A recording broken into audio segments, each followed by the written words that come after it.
Shalom, shalom, peuple de Dieu, de la maison du salut, de la famille des églises CCR. Nous sommes très contents, en tout cas, quand je dis nous, moi ainsi que l'équipe aujourd'hui avec qui nous travaillons aujourd'hui, ce midi, pour vous dire très content de nous retrouver chez vous à travers cette image, ou bien de réseaux sociaux, ou bien de notre page Facebook et notre page YouTube. Comme vous savez, nous avons commencé un enseignement qui est très riche dans les questionnements. Et aujourd'hui, nous allons rentrer un peu en profondeur dans les éléments de réponse. Parmi les éléments de réponse, si je peux juste rappeler, la première question que nous avons traitée, d'accord, le premier jour, c'était est-ce que c'était obligatoire de se rassembler dans une salle? Nous avons dit non. Ce n'est pas obligatoire de se rassembler dans une salle parce que ce qui comptait, comme on a expliqué, c'est l'esprit du rassemblement, le principe, si je peux reformuler ce thème, le principe de l'esprit du rassemblement, ou le principe de rassemblement. Comprendre le principe de rassemblement, c'est juste l'unité dans l'esprit, l'unité dans la foi. Donc, pour essayer d'apporter un plus sur la réponse que nous avons donnée, d'accord, sur la première session de notre partage, nous allons dire non, comme nous avons dit non, évidemment, on n'est pas obligé, en tout cas, d'avoir une adresse de rassemblement. Par contre, il est important de noter que dans le principe de rassemblement selon Dieu, même s'il n'est pas obligatoire d'avoir une adresse, il est très important, je dis bien, il est très important de se retrouver ensemble pour la communion fraternelle. La Bible déclare une chose, regardez le comportement de la première église. La première église, Actes chapitre 4, à partir du verset 46 au verset 47, nous dit ceci. Ils étaient chaque jour, tous ensemble, assidus au temple. On va souligner temple. Assidus au temple. Ils rompaient le pain dans les maisons. On va souligner aussi rompre les pains dans les maisons. Donc, en fait, même si ce n'est pas obligatoire d'avoir une adresse, d'accord, fixe, unique, mais par contre, c'est important pour les enfants de Dieu d'avoir les temps de retrouvailles. La Bible nous dit que les premiers chrétiens se retrouvaient au temple. Chaque jour, ils étaient au temple et ils se retrouvaient aussi dans les maisons pour rompre les pains ensemble. La Bible poursuit en nous disant que « Et prenaient leur nourriture avec joie et simplicité de cœur, louant Dieu et trouvant grâce auprès de tout le peuple. Et le Seigneur ajoutait chaque jour à l'église ceux qui étaient sauvés. » Vous allez comprendre une chose, le fait d'être ensemble, ça nous permet de tisser des relations. Ça nous permet de nous supporter les uns les autres. Ça nous permet de nous découvrir les uns les autres. Ça nous permet de découvrir nos limites, de découvrir nos faiblesses et de les travailler avec les autres. Et plus tard, vous allez voir une chose, la Bible déclare quoi? Confessez vos péchés les uns envers les autres. Vous voyez, c'est dans cette communion fraternelle que la confiance s'établit. Dans cette communion fraternelle que l'unité s'établit. Donc c'est important toujours d'avoir, en tout cas, des moments de se retrouver ensemble pour la communion fraternelle. Et la Bible déclare quoi? Il dit que, louons Dieu, trouvons grâce auprès de tout le peuple. Et le Seigneur ajoutait chaque jour à l'église. Vous allez voir une chose. On dit que avec joie, ils partageaient la nourriture avec simplicité. Communion fraternelle, simplicité. Et la Bible nous dit, ils louaient Dieu et ils trouvaient grâce auprès de tous les peuples. Donc, tout le peuple qui était dans l'environnement où l'église était née, lorsqu'ils découvraient ces choses, mais ça leur titillait dans le cœur. Ils disaient, mais ces gens-là, ils vivent dans l'amour. Mais ces gens-là, ils sont liés les uns les autres. Ces gens-là, mais ils ne laissent pas les autres. S'ils sont par exemple dans des problèmes, ils partagent tout ensemble. Et c'est dans cette communion fraternelle que nous partageons la joie, que nous partageons la considération, que nous partageons l'amour. Et c'est à travers cet amour que nous gagnons les autres. Et la Bible déclare quoi? Que Dieu ajoutait chaque jour à l'église ceux qui étaient sauvés. Donc, même si ce n'est pas obligatoire d'avoir une adresse fixe, même si ce n'est pas obligatoire d'avoir une adresse, mais c'est important, c'est très important de se retrouver. Actes chapitre 2, le verset 42 aussi nous montre quand même l'importance. Il dit, ils persévéraient dans l'enseignement des apôtres, dans la communion fraternelle, dans la fraction du pain et dans la prière. Alléluia. Donc, le fait, comme je disais tout à l'heure, de se retrouver ensemble, ça nous permet de nous travailler, de nous aiguiser les uns les autres.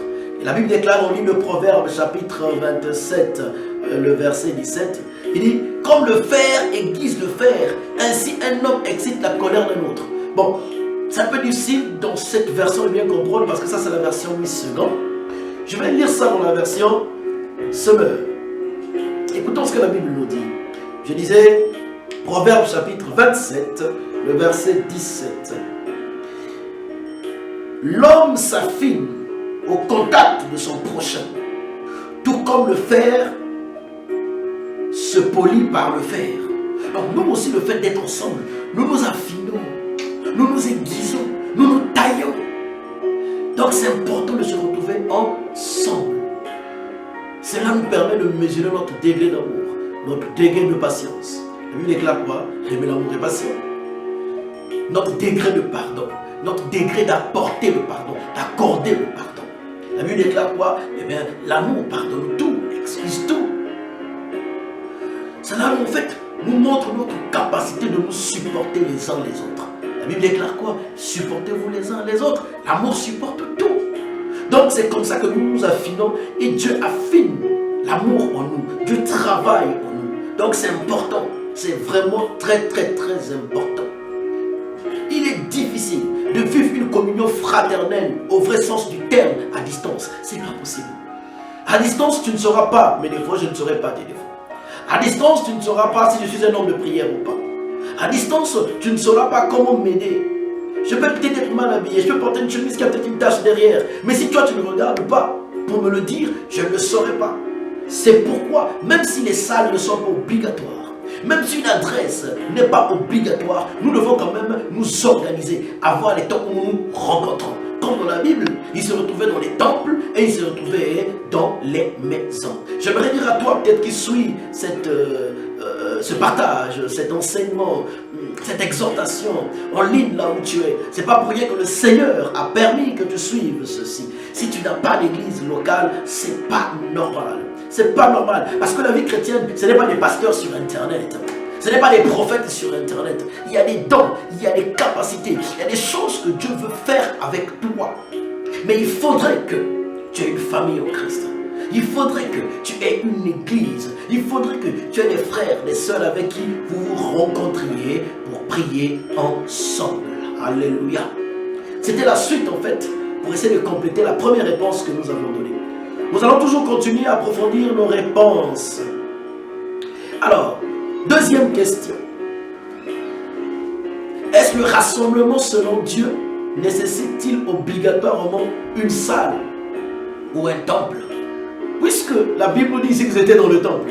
Là, on a parlé juste d'adresse. Maintenant, là, on nous dit, est-ce que ça nécessite obligatoirement une salle ou un temple?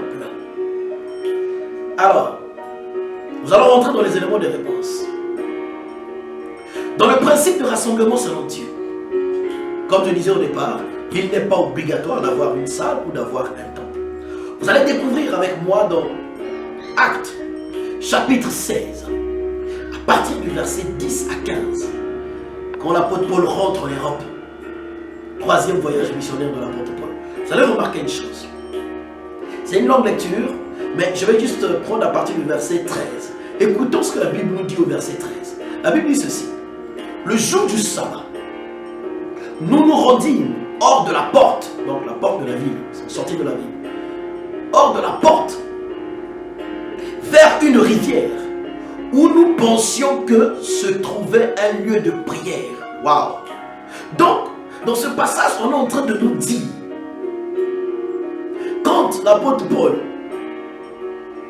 sont partis à Philippe, lorsqu'ils sont arrivés dans le district de la Macédoine, dans l'une des colonies de cet emplacement, des colonies romaines de cet emplacement, la Bible déclare qu'ils se sont rendus, ils sont sortis de la ville, ils sont partis à côté d'une rivière parce qu'eux ils pensaient qu'il y avait un lieu de prière là-bas, à côté de la rivière. C'est pas un temple. À côté de la rivière, c'est pas une salle. À côté de la rivière, c'est pas une maison. C'est la Bible qui nous le dit. Il dit nous pensions, je reprends ça, le jour du sabbat, nous nous rendîmes hors de la porte vers une rivière où nous pensions que se retrouvait un lieu de prière. Waouh! Écoutons la suite. Nous nous assîmes et nous parlâmes aux femmes de pourpre de la ville de Thyatire. Était une femme craignant Dieu. Et elle écoutait.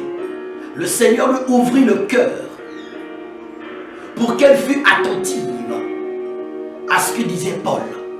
Écoutons le verset 15. Lorsqu'il eut été baptisé avec sa famille, elle nous fit une demande. Si vous me jugez fidèle au Seigneur, entrez dans ma maison et demeurez-y. Et elle nous pressa par ses instances. Là, on remarque qu'il n'y a pas de temple, il n'y a pas de salle, il n'y a pas d'adresse. Mais il y a quand même un secteur où ils se retrouvent en communion fraternelle. Donc, ce n'est pas obligatoire d'avoir un temple. Ce n'est pas obligatoire d'avoir une salle. Mais c'est important, comme on l'a dit depuis le départ, avoir des moments où vous vous retrouvez. Au bord de la rivière, ils étaient aux prières. Et vous devez comprendre que dans certaines villes, l'église était persécutée. Dans certaines villes, quand l'église se développait, dans certaines villes, l'église n'avait pas cette liberté de s'exprimer. Vous voyez? Et donc, ils se retrouvaient dans des endroits un peu retirés, un peu cachés. D'accord? Comme de nos jours, on parle aujourd'hui de l'église souterraine. D'accord? Vous ne pouvez pas savoir qu'il y a un lieu de culte. Parce que cette liberté de culte, ils n'avaient pas ça dans toutes les villes et dans toutes les régions à l'époque de l'Empire romain. Voilà. Donc, ce n'est pas obligatoire d'avoir un temple ni d'avoir une salle. En revanche, notez ça bien, en revanche, il est nécessaire dans l'évolution de l'église locale d'avoir un endroit qui répond pour les réunions, pour les rassemblements. Et cet endroit doit répondre aux normes de sécurité et aux exigences de la loi. La Bible nous montre que l'église primitive grandissait. Et cette église primitive qui avait commencé dans la chambre haute, vous allez voir, dans les semaines qui ont suivi, c'est devenu une méga église. Une méga church, comme on dit aujourd'hui. C'est pourquoi nous ne soyons pas fermés à l'idée de voir des méga church. Beaucoup de gens, lorsqu'on voit des grandes églises, ils disent « Oh, c'est pas Dieu. » Non, bien aimé, c'est Dieu. La première église était une église méga church. Quand vous lisez la Bible déclare au début, là, quand Pierre fait son discours, ils ont gagné 3000 membres, 3000 âmes. Actes chapitre 2, le verset 41. Par la suite, la Bible dit quoi? Que Dieu ajoutait ceux qui étaient sauvés. Actes chapitre 2, le verset 47 qu'on vient de lire tout à l'heure. Et quand vous continuez à lire l'évolution de l'église, donc Actes chapitre 4, le verset 4, la Bible déclare que après l'église avait grandi, ils sont arrivés à 5000 membres. Mais Dieu continue à ajouter. Bon, dites-moi, 5000 membres. C'est pas une méga church? C'est une méga church. Avec 5000 membres, il faut avoir un endroit approprié pour répondre au rassemblement de toutes ces personnes en toute sécurité. Ah oui, de nos jours, on peut parler de la sécurité sanitaire, qui touche l'hygiène, les toilettes et tout ce qui va avec. De la sécurité physique. Il faudrait que l'endroit réponde aux normes de sécurité. Vous n'allez pas mettre les gens dans une salle où les gens s'étouffent. Dans une salle où il y a beaucoup d'humidité. Les gens vont venir attraper des allergies. Ça doit répondre à ces normes-là parce que ça touche la santé des personnes. Et cela répond aussi, on va dire, aux normes de l'environnement. Par exemple, les relations avec le bon voisinage. Donc là, nous voyons que dans Actes chapitre 2, le verset 46, la Bible nous montre que cette méga church, cette méga église, en fait, se réunissait dans les temples et dans les maisons. Nous sommes en train d'évoluer. Là, l'église est en train de partir. Il y a des choses qui ne sont pas obligatoires, mais c'est nécessaire dans l'évolution de l'église. Parce que comme vous avez dit au départ, il y a le principe de la croissance. Il y a le principe du développement. Lorsqu'un homme et une femme se marient, ils sont seuls. Ils peuvent rester dans une petite chambre. Mais après, lorsqu'un enfant arrive, son bébé, pas de souci. Mais quand l'enfant commence à grandir, l'âge de la raison commence à venir, alors ils doivent se séparer. Parce que papa et maman, ils vont continuer à avoir leur intimité. Qu'est-ce que vous remarquez? L'espace de la tente doit s'agrandir, doit s'organiser. Parce que la famille aussi s'agrandit. C'est les principes de l'évolution de la multiplication. Et donc, quand on évolue, on se rend compte qu'ils se réunissaient dans les temples et ils se réunissaient aussi dans les maisons. Quand il y avait persécution, vous allez voir dans l'histoire de l'église, ils ont quitté les temples Et ils sont partis dans les maisons. La Bible ne nous dit pas comment est-ce qu'ils étaient organisés. On ne sait pas le temple de Jérusalem là, les temples là-bas, est-ce que ça pouvait contenir 5000 personnes? Est-ce que c'était les amphithéâtres comme on voit chez nous aujourd'hui? Même si c'est l'amphi, mais 5000, c'est pas possible. Je suis dans une ville. Dans notre ville, nous avons la plus grande salle de théâtre qui peut rassembler de tous nos théâtres, on va dire un peu les salles de théâtre municipales. Mais nous n'avons pas une salle de 5000 personnes. Donc je ne sais pas comment est-ce que c'était organisé. Est-ce qu'il y avait le culte du matin, les uns venaient au culte du matin? Est-ce qu'il y avait le culte du soir pour les enseignements? Est-ce qu'il y avait les cultes de midi? On ne sait pas l'organisation. Donc là où l'église n'a pas mis le doigt, nous ne mettons pas le doigt. Il y a le fond et il y a la forme. Aujourd'hui, beaucoup de gens ne comprennent pas la forme. Les gens veulent aller sur les formes, alors que Dieu, ce qu'il attend de nous, c'est le fond. Je vais continuer et vous allez voir, l'enseignement va commencer à prendre forme pour répondre à certaines questions qui déclusent l'église et le principe de rassemblement selon Dieu aujourd'hui. Donc je dis que la Bible nous dit juste, dans Actes chapitre 2, le verset 46, qu'ils étaient assidus au temple et ils rompaient le pain dans les maisons. Bien aimé, une maison ne pouvait pas contenir 3000 personnes ou 5000 personnes, c'est pas possible. Donc, il y avait des activités qui se passaient au temple. Le temple avait plus d'espace, il y avait plus de conditions pour faire asseoir tout le monde pour les enseigner. Par contre, il y avait des activités qui se passaient dans les maisons. Alléluia. Maintenant, quand on parle du temple, n'oubliez pas, le temple, en fait, d'une manière générale, quand on dit temple, c'est un local déjà.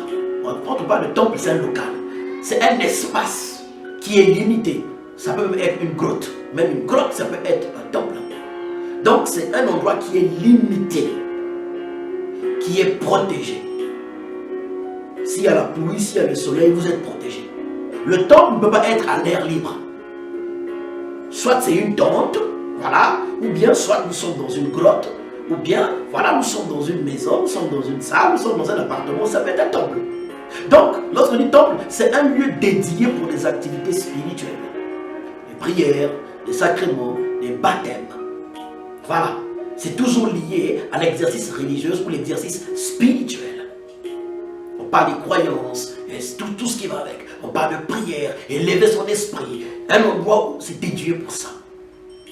Maintenant, il existe plusieurs types de temples. Il y a des temples noirs, des temples secrets, il y a plein de choses. Voilà. Mais ça, ce n'est pas notre sujet aujourd'hui. N'oubliez pas que nous sommes dans la transition. La transition de l'époque judéo-chrétienne. On quitte le judaïsme et on rentre dans le christianisme. Le judaïsme, c'est bâti dans des temples. Il y avait aussi les synagogues, on va revenir là-dessus. Maintenant, dans le cadre du judaïsme, le temple en fait était l'office, là où les gens se retrouvaient, tout ce qui va avec. Mais c'était aussi le siège du Sanhédrin. Les responsables religieux. Et n'oubliez pas que les Sanhédrins avaient non pas seulement la responsabilité religieuse, mais ils avaient aussi une partie de la responsabilité civile. Oui, les mariages, les divorces, c'est une responsabilité civile. Oui, comme un peu nos maires, hein, le maire de la ville, voilà, ils avaient ce côté-là aussi. Donc c'est une responsabilité. Le Sanhédrin, c'était aussi le siège du Sanhédrin, les autorités publiques. Donc, le Sanhédrin, ce n'était pas une personne, c'était un ensemble de personnes. Là où on va rentrer dans le langage d'aujourd'hui, c'était une personne morale. Ensemble de personnes qui défendent des valeurs, qui représentent une institution.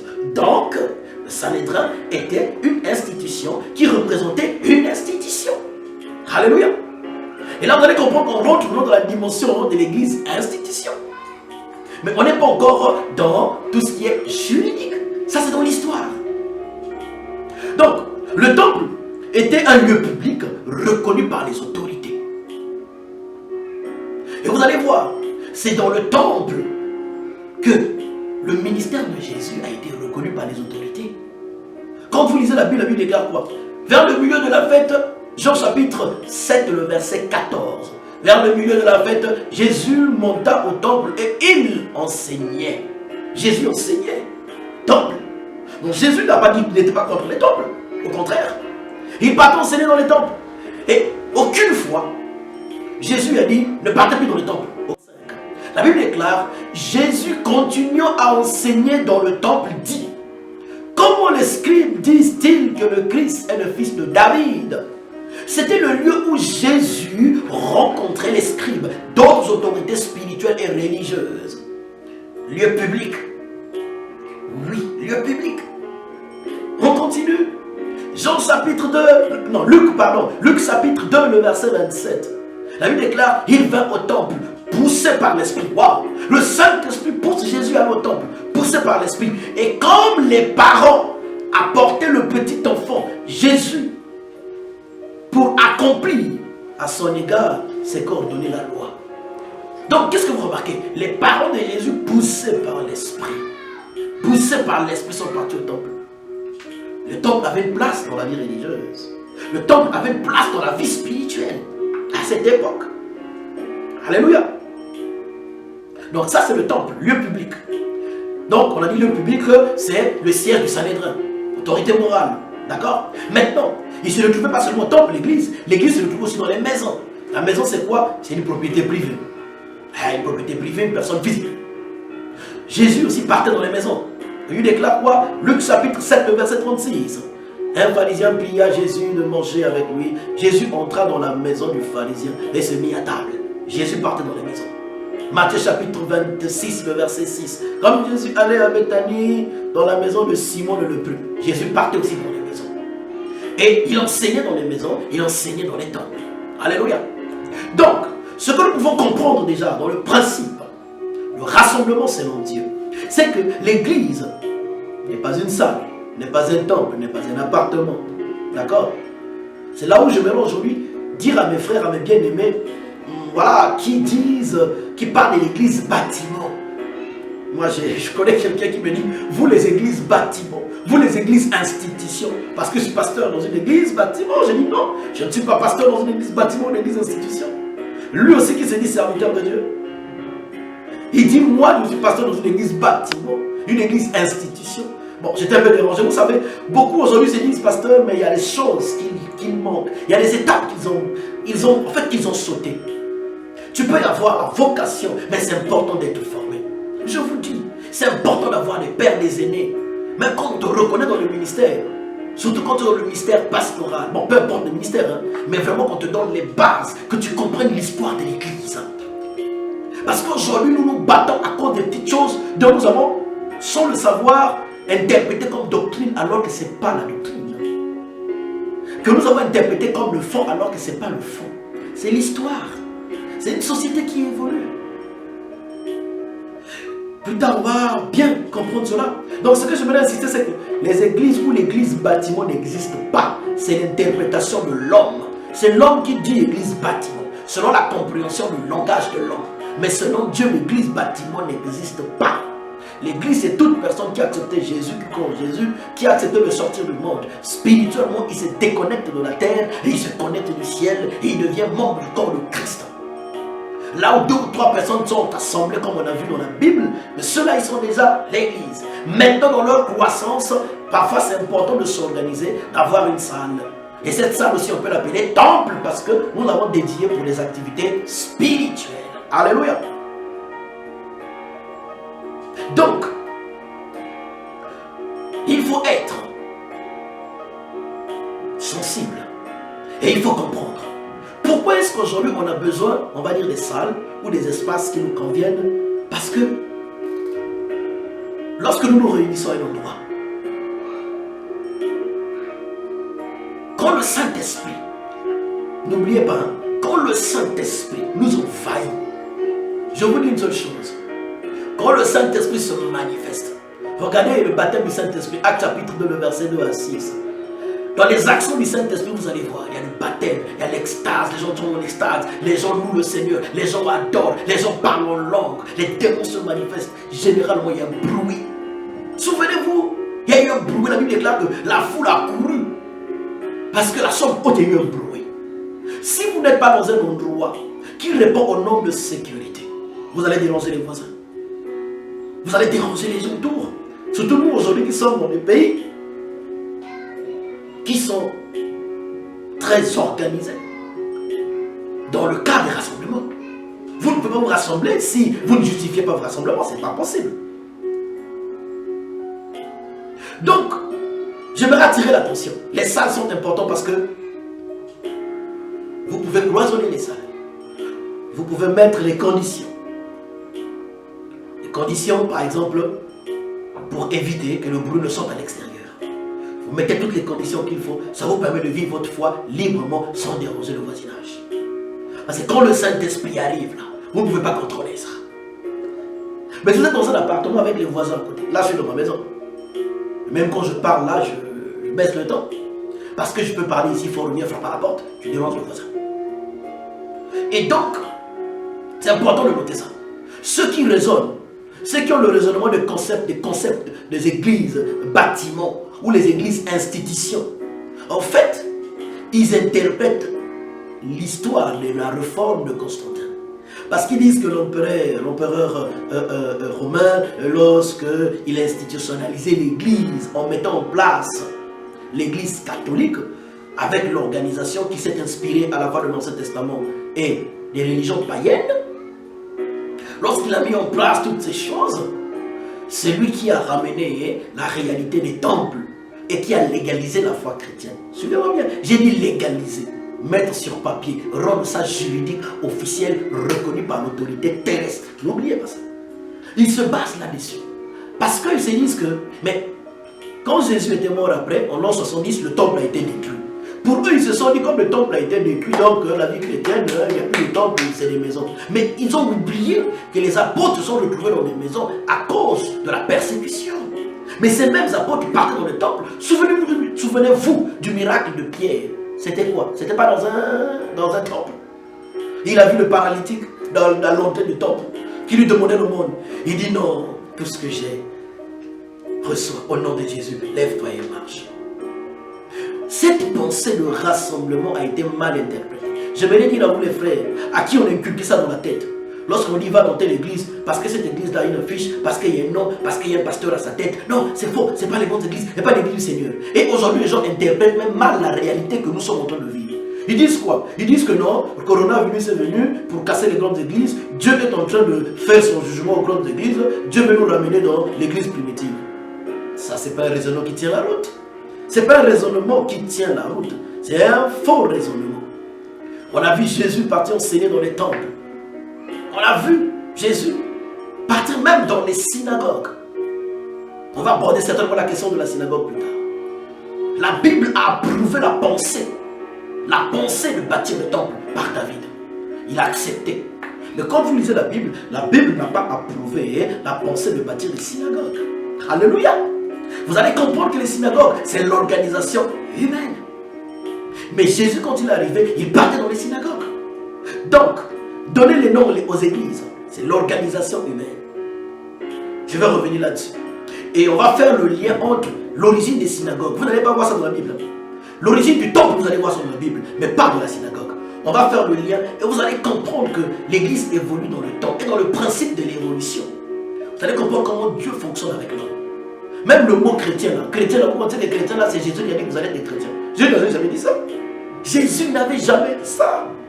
Mais ce sont les hommes dans leur compréhension qui ont interprété le petit Christ. Ah, ce sont les chrétiens. Aujourd'hui, on a tous accepté chrétien. Si vous refusez la réalité des temples, parce que l'histoire, l'organisation, la loi, la légalisation nous autorise cela, refusez aussi le mot chrétien. Puisque dans le langage de Jésus n'avait jamais parlé de chrétien. Alléluia. Soyons sages. Donc, le principe de rassemblement devant Dieu, je vais revenir à cette question. Voilà, ça nécessite peut-être pas une adresse, pas un temple, pas une maison, mais par contre, dans l'évolution et dans l'organisation, l'homme vit dans une société qui est organisée par des lois et par des règles. Voilà. Et donc, la Bible nous déclare déjà, nous chrétiens, de respecter les règles, respecter les autorités, payer les impôts, rendez à César ce qui est à César. Jésus a payé l'impôt. Voilà. L'impôt fait partie en fait d'une partie de la loi. Nous aussi, dans chaque pays, vous avez la loi, vous avez la constitution. Alléluia. Tant que la constitution terrestre répond à notre constitution, nous disons oui et amen. Maintenant, si cette constitution ne répond pas au nôtre, nous disons non au nom de Jésus. On va revenir là-dessus. sur les dénominations maintenant. Lorsqu'on va rentrer dans l'église, il y a un nom, la hiérarchie dans l'église, l'organisation dans l'église. Donc beaucoup de gens, vous avez fui les églises parce que on ne vous avait pas bien enseigné la réalité. Vous avez le principe de rassemblement selon Dieu. Aujourd'hui, le Seigneur permet que cette révélation, cette connaissance que tu n'avais pas, que tu reçoives cette connaissance. Alors j'aimerais te dire, tu dois appartenir à une église locale, à un rassemblement des saints. Même s'ils ont une adresse, ce n'est pas l'adresse qui fera que tu ne partes pas au ciel. Même s'ils ont une salle, même s'ils ont je ne sais pas moi, un temple qu'ils appellent un temple, ce n'est pas ça qui fera que tu ne partes pas au ciel.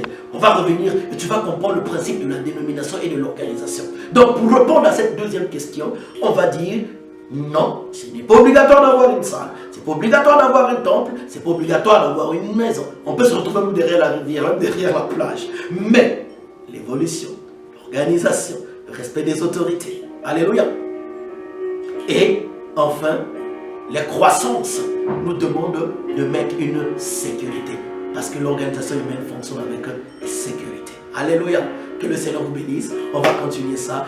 Shalom, shalom. Je vais prier pour vous. Seigneur, permets que cet enseignement, Seigneur, éveille encore, Père de gloire, Seigneur, la compréhension de mon frère, la compréhension de ma soeur. Regarde ceux-là qui ont quitté les églises. La Bible déclare que ne soyez pas de ceux-là qui abandonnent leur assemblée, Père. Regarde comme les enfants de Dieu se sont perdus dans des doctrines. Ils se sont éloignés. L'esprit de rébellion et d'égarement est rentré parce qu'ils n'avaient pas la révélation de la parole. Merci pour la révélation de la parole que tu permets que nous ayons, Seigneur. Emmène dans les profondeurs pour qu'on comprenne, Seigneur, comment est-ce que l'homme évolue. Toi, Dieu, tu n'évolues pas, mais nous évoluons, Seigneur. Oui, et tu as fixé des principes pour nous ouvrir les yeux à chaque étape de notre évolution. Merci, Père. Bénis, Seigneur, tes enfants. Seigneur, par le nom de Jésus, nous disons Amen. Shalom, shalom, que Dieu vous bénisse.